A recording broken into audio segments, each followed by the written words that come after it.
Hello, my dear, from wherever you're currently watching from. Same place, different background, again, and a different time, probably too. But happy to see you back. I was noticing that a lot of people that frequently go to therapy, and some of those people many years ago have started to go to therapy and still do until this day. I have noticed one thing, which I want to call it the circle of reflection.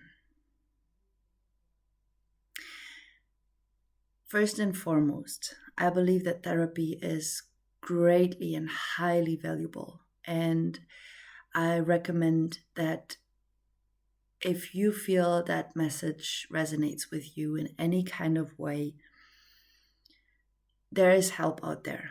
There are specialists who can help you to reflect and provide great insights and methods of reflection that you might not know up until this point. So, therapy is great for all of us.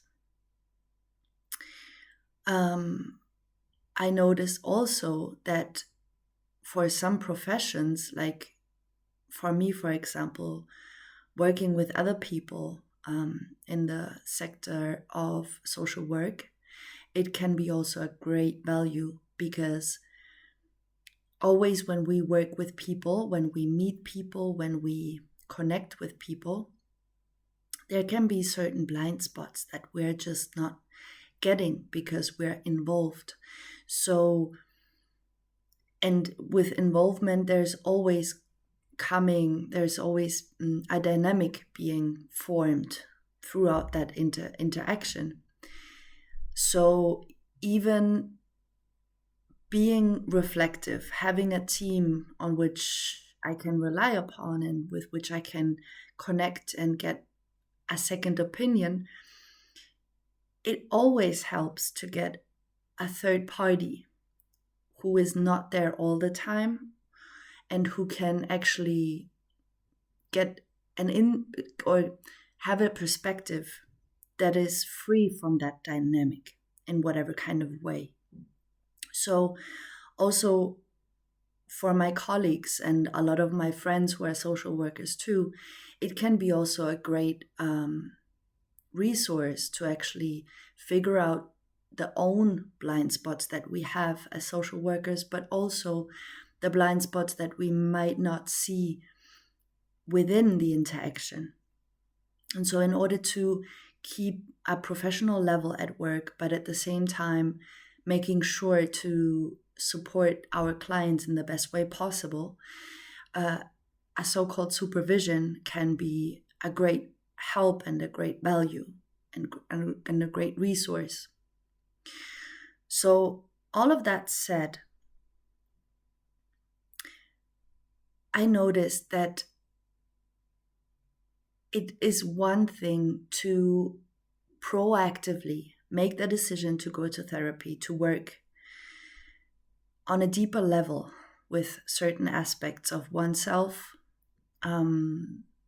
maybe even calling it the shadow self or just blind spots, and really understanding the why behind our actions, intentions, thoughts, and patterns.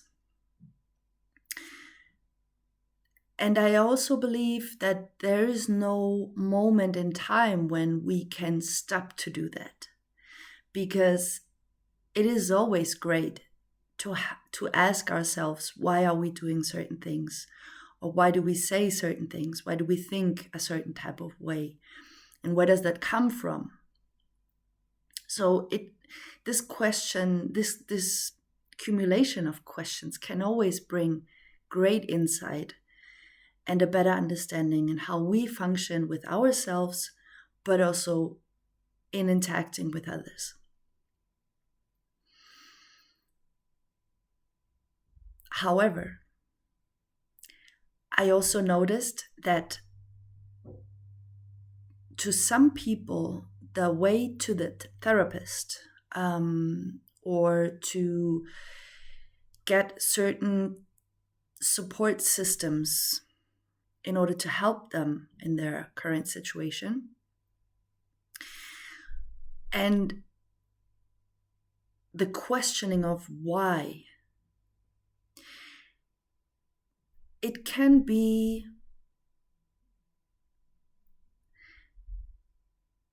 lead to a circle sometimes.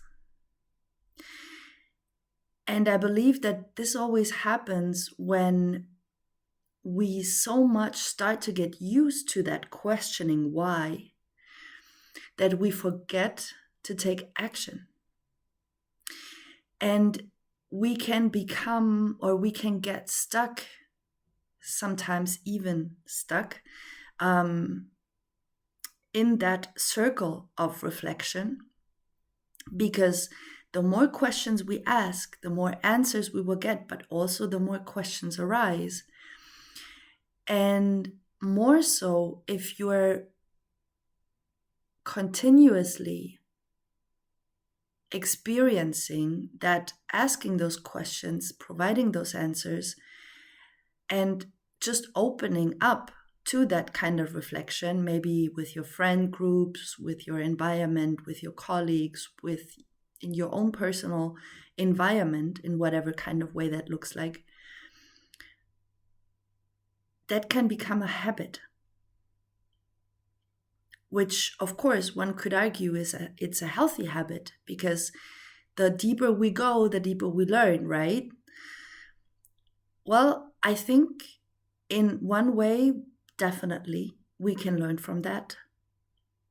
But if we decide to stay questioning and trying to understand, we quite frankly and very briefly miss life. Life is about creation. It is about making errors. It is about experimenting along the way. Of course, if we know something to be bad in the first place,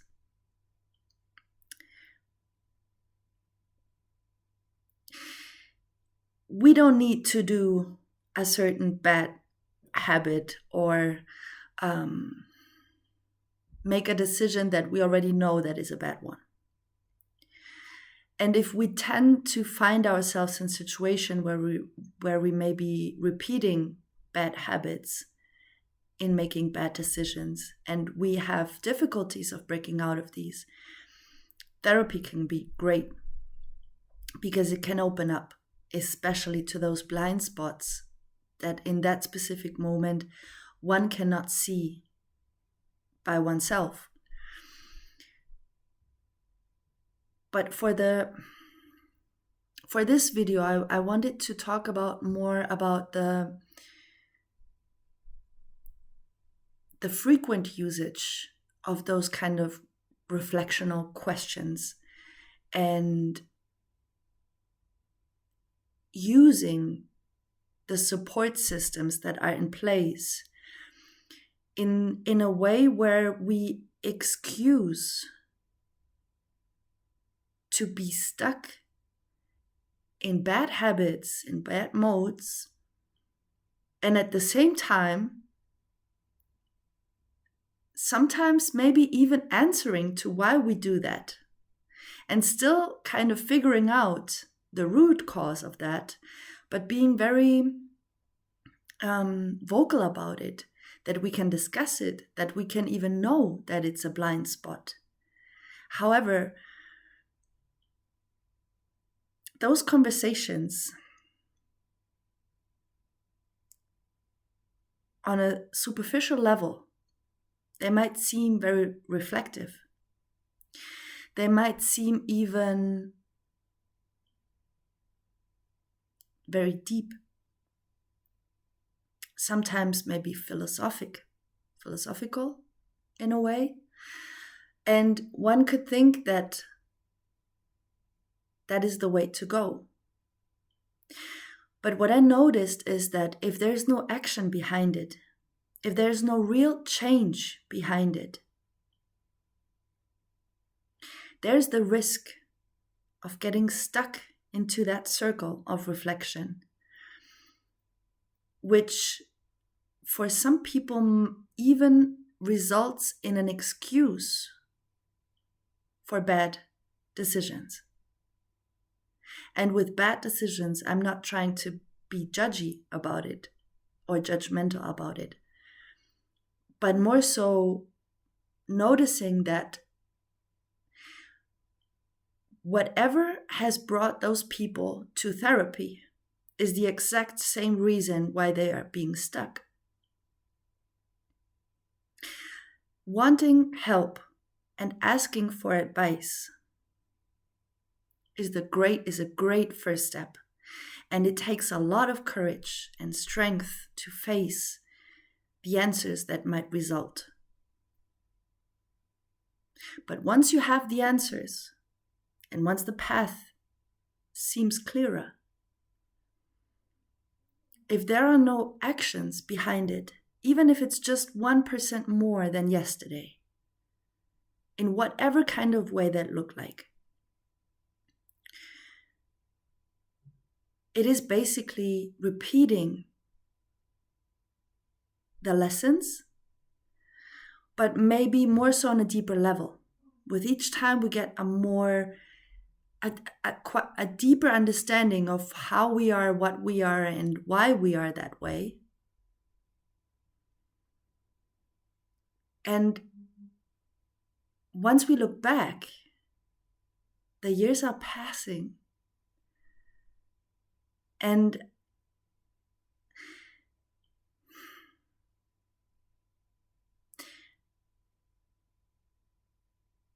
I would like this message to be a message of encouragement, to not so much focus on it from a black and white perspective, because I believe that just by changing without reflecting,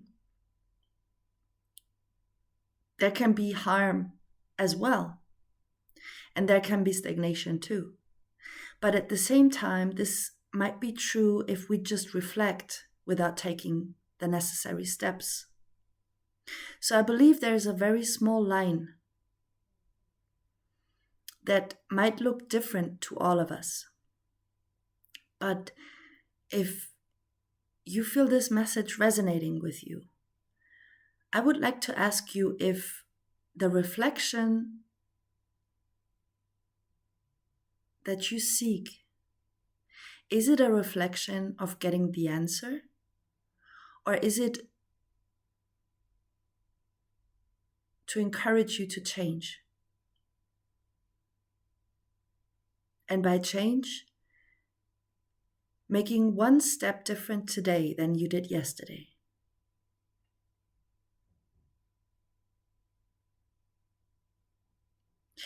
Without pressure. Because in that process, there will be times when no change is noticeable. There will be days when even you have changed, but you don't feel that way. And that is okay. But you know, deep down within you, you know that you're not reflecting for the sake of reflecting. Or are you? Because I believe that this line is so tiny and so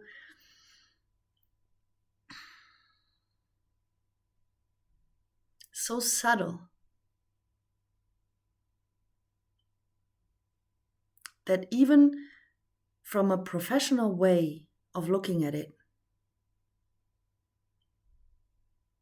there are traps that we can fall into. And with traps, I mean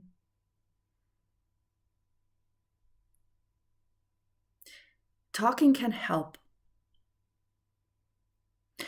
But if we're talking for the sake of talking, then probably not. Maybe sometimes that's good. Sometimes we need that. But I believe that the reflectional part in that is more so to be really, really aware of who is the aspect of you which is talking. And I found that the question regards to change can actually help to figure out really quickly, am I reflecting for the sake of reflection, or are there factual steps and decisions that I do today that I have done differently yesterday? Because that is life. And if then it happens that we make failures or errors, or we notice that one decision might have not been the best decision, that is my neighbor, we can still go back to therapy and analyze how that happened and why it happened. But I believe, and I guess that is my message, I believe that therapy has to be part of our lives instead of being our lives. And falling into that circle, I believe that it can happen with everything. I saw that happen with spiritual people in yoga. I saw that happening for my colleagues in social work. I see that happening for students who are studying for the sake of studying. I find that happening or being true for women being against men, even when they have a lovely partner at their side, and they're still being against men. I think that as humans we are so abstract, so many ways, and it definitely can help to take a different pair of eyes for a certain situation. But the most valuable thing about us is that we are empowered to change or to start the day tomorrow differently than we did today, if we want so. And so I will be calling this video the Circle of Reflection. And with that, I would hope to send a message of encouragement to not give up and to not give in,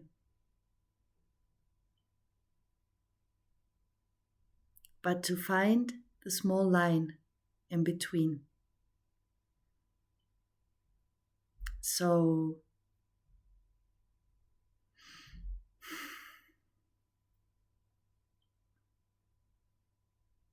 I guess that was the message.